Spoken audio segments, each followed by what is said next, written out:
Hi guys, I'm Hemant Jain and welcome back to your favorite show HJ Presents Fun with Stocks. So guys, आज की video में मैं दो viewers query से related stocks पे discussion करूंगा. उससे बेसिकली आगे बढ़ने से पहले मैं आपसे एक रिक्वेस्ट करना चाहूंगा. सो बेसिकली कल की वीडियो में ना, जो कल आएगी वीडियो फ्राइडे को, उसमें मैं निफ्टी को लेके एक ब्रॉडर व्यू डिस्कस करना चाहता हूं कि निफ्टी कैसे कंसोलिडेट करेगा एंड ऑल, उस पर हल्की सी डिस्कशन करूंगा.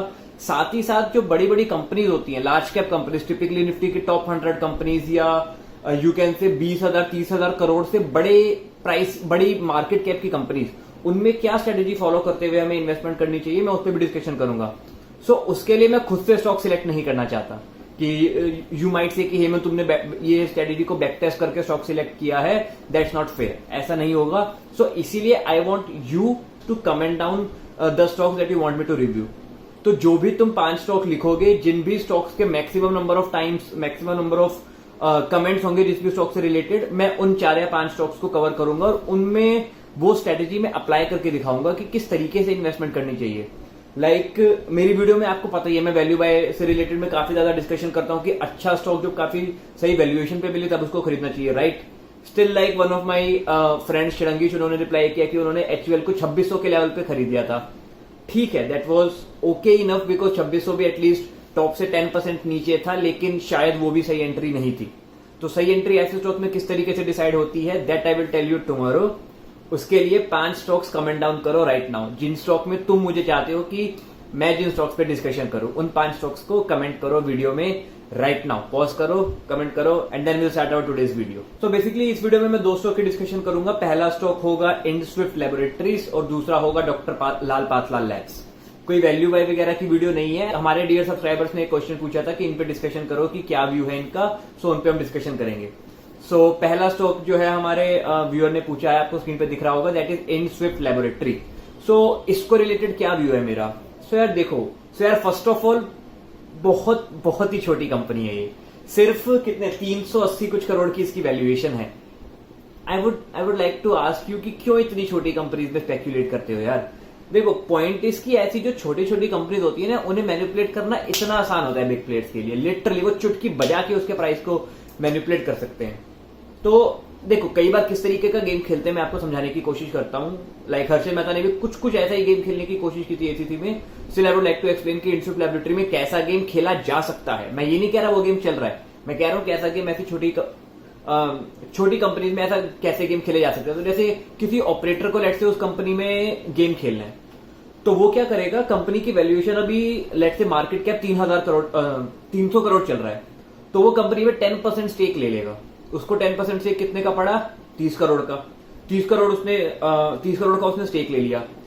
अब कंपनी की अर्निंग्स, अगर कंपनी लगभग 300 करोड़ की है, मैं 30 का पी मान के चल रहा हूं, तो कंपनी की अर्निंग लगभग 10-20 करोड़ के आसपास हो रही होंगी. एग्री करते हो? 10 करोड़ की yearly earning, P ratio of 30, 300 crore की वैल्यूएशन.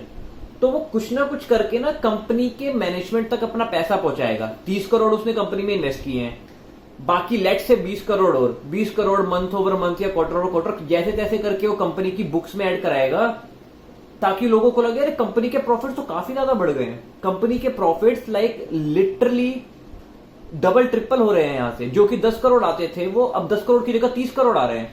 अगर अब कंपनी के प्रॉफिट्स 10 करोड़ की जगह 30 करोड़ आ रहे हैं, तो उसके अकॉर्डिंग उसकी वैल्यूएशन ही चेंज हो गई. लॉजिक समझ रहे हो? उसकी वैल्यूएशन चेंज होकर सीधा हो गई, यहां से 300 करोड़ से वैल्यूएशन हो जाएगी 900 करोड़.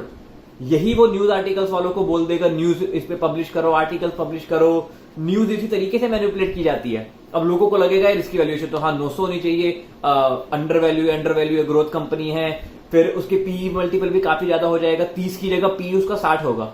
क्यों? क्योंकि लोग समझेंगे कि इसकी अर्निंग्स बढ़ रही हैं, अर्निंग्स ऐसे ही नेक्स्ट लेवल बढ़ती रहेंगी. तो उसने क्या किया, उसने सिर्फ 20 करोड़ उसे दिए, 30 करोड़ इन्वेस्ट किए हैं. ध्यान से सुनो, 30 करोड़ उसने इन्वेस्ट किए हैं, 20 करोड़ उसने कंपनी के मैनेजमेंट को दिए हैं. कंपनी की अर्निंग 10 करोड़ से पहुंचा दिए 30 करोड़. पी रेशियो जो कि पहले 30 का ट्रेड किया करता था, जिसकी वजह से कंपनी की वैल्यूएशन 300 करोड़ हुआ करती थी, वो लोगों को लग रहा है कि ये ग्रोथ कंपनी बन गई, तो वो पी रेशियो भी 50-60 का चले जाएगा.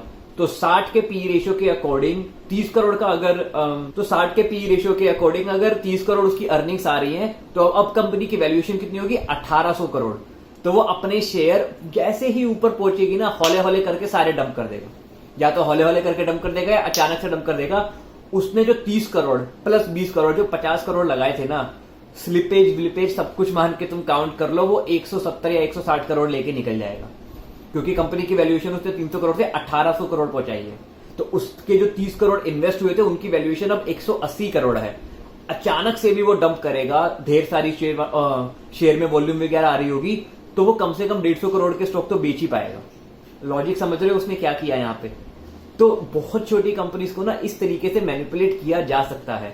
मेरे अकॉर्डिंग पर्सनल मेरा व्यू है, मैं गलत भी हो सकता हूं, किलपेस को भी शायद मैनिपुलेट किया जा रहा है, लेकिन इनस्विफ्ट को मैनिपुलेट किया जा रहा है या नहीं, मैं इस पर कुछ भी कमेंट नहीं कर रहा हूं। मैं बस आपको यह बताने की कोशिश कर रहा हूं कि क्यों छोटी कंपनी से दूर रहना चाहिए। मतलब 1000 करोड़ से अगर कम की कोई कंपनी है ना, तो अनलेस कोई एक्सेप्शनल ही अच्छी चीज हो रही हो तभी उसमें इंटरेस्टेड होना चाहिए, वरना दूर ही रहो। और इस कंपनी को देखा जाए तो देखो, कंपनी ऊपर से नीचे आई हुई है। One of the possibilities, pharma sector पूरा ही डाउन है, ऊपर से फार्मा के बहुत सारे स्टॉक 20, 30, 40% नीचे मिल रहे हैं, तो उसलिए ये कंपनी नीचे आई हो। देयर इज अ होप की कंपनी क्या पता रिकवर कर जाए, लेकिन I am not batting on this company. मैं बैट नहीं कर रहा हूं। आपने शेयर अगर खरीद रखे हैं तो वो आपकी चॉइस है, आपको बेचने हैं नहीं। मैं यही बोलूंगा कि इतनी छोटी कंपनी में, सिर्फ 300-400 करोड़ की कंपनी में मैं पर्सनली इंटरेस्टेड नहीं रहता। ऑल्दो 300-400 करोड़ बहुत बड़ा अमाउंट होता है, आई एग्री, लेकिन इंडिया में जितनी बड़ी बड़ी कंपनीज है ना, उस पर्सपेक्टिव से सोचो कि ये कितनी छोटी कंपनी है। सो इसलिए इनस्विफ्ट लैबोरेटरी को, मतलब मैं ना थम्स अप दे रहा हूं ना थम्स अप, मैं कुछ नहीं दे रहा हूं, बस ऐसी कंपनी में इन्वेस्ट मत करो। मैं बस यही रिक्वेस्ट करना चाहूंगा आपसे। अभी कर रखा है तो देख लो, लॉस बुक करना है नहीं करना है, दैट इज योर चॉइस।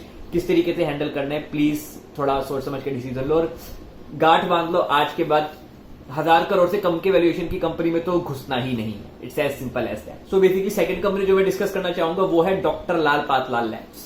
तो इसमें ऐसी क्या अपॉर्चुनिटी अवेलेबल है? तो यार देखो, ग्रोइंग कंपनी है, स्पेशली जब से कोरोना आया है, लोग घर पे ही बैठ के अपने मेडिकल टेस्ट एंड ऑल कराना चाहते हैं। इवन मैंने भी कुछ महीनों पहले अपना ब्लड टेस्ट कराया था। लाइक बहुत सारे लोग लेजी है, इंक्लूडिंग मी। मैं चाहता हूं भाई बंदा घर पे आए, यूरिन सैंपल, ब्लड सैंपल जो भी है घर से ही कलेक्ट करके ले जाए, मेरे को नहीं जाना हॉस्पिटल। बहुत सारे लोग ऐसा सोच रहे हैं, और डॉक्टर पातलाल लैब्स बहुत सही सर्विस प्रोवाइड करते हैं कि हाँ वो घर पे आके ही सैंपल ले जाते हैं। बाकी भी इनकी जो लैब्स है वो काफी अच्छा कर रही हैं, चीजें इनके नंबर्स में हमें दिख रही हैं, फाइनेंशियल रिजल्ट्स काफी अच्छे आ रहे हैं, बिजनेस भी ग्रोइंग है, सेक्टर इन्होंने काफी अच्छे से ग्रोथ किया है। अभी आई बिलीव कि अभी और भी पोटेंशियल है इंडिया में ग्रो करने का, और कंपनी इसीलिए पी भी अच्छा खासा कमांड कर रही है। कंपनी का 75 का पी रेशियो है, जैसा कि मैंने पहले भी डिस्कस किया है। वैसी ही companies higher P ratio command करती हैं। ए, जिनके ब्रांड वेल नोन होते हैं, डॉक्टर पातलाल लैब्स को बहुत लोग जानते हैं, और बी, जो कंपनी ग्रो कर रही होती है। तो इसके साथ दोनों चीजें, प्लस ये टॉप से, प्लस यार कंपनी टॉप से हमें 20% डिस्काउंट पे मिल रही है लाल पातलाल लैब्स, तो आई गेस आप चाहो तो खरीद सकते हो। और बेसिकली ऊपर से 20% नीचे गई है, तो नीचे से अब ऊपर बढ़ने में 25% का इसमें अच्छा खासा गेन आपको 1 साल के अंदर अंदर बहुत इजीली आ सकता है। तो लाल पातलाल लैब्स को फिर भी थम्स अप है कि अच्छी कंपनी है, आप चाहो तो ले सकते हो। Again this is just an educational video from my side, not a recommendation of buy और सेल। सो आई होप आपको ये दोनों स्टॉक के डिस्कशन अच्छा लगा हो तो वीडियो को लाइक जरूर करना, और हाँ 5 स्टॉक के नाम कमेंट करना मत भूलना। अगर आप कमेंट नहीं करोगे तो मैं खुद से कोई भी लार्ज कैप 5 अच्छी कंपनीज सिलेक्ट कर लूंगा। क्राइटेरिया मैंने बता दिया है, बड़ी मैसिव कंपनीज होनी चाहिए, मिनिमम टू मिनिमम उनका मार्केट कैप 30,000 करोड़ तो होना ही चाहिए। वैसी कंपनीज के बारे में आप कमेंट करो, and I will discuss about दो strategies, and I will discuss about my views on Nifty tomorrow. So on that note guys, I'll see you on my tomorrow's video. Take care, stay safe and happy investing.